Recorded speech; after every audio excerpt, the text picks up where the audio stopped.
रामाय रामभद्राय रामचन्द्राय वेधसे रघुनाथाय नाथाय सीतायाः पतये नमः।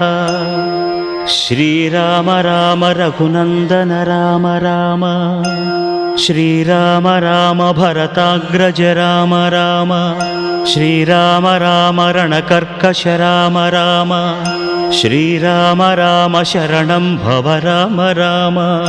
श्रीरामचन्द्र चरणौ मनसा स्मरामि श्रीरामचन्द्र चरणौ वचसा गृह्णामि श्रीरामचन्द्र चरणौ शिरसा नमामि श्रीरामचन्द्र चरणौ शरणं प्रपद्ये।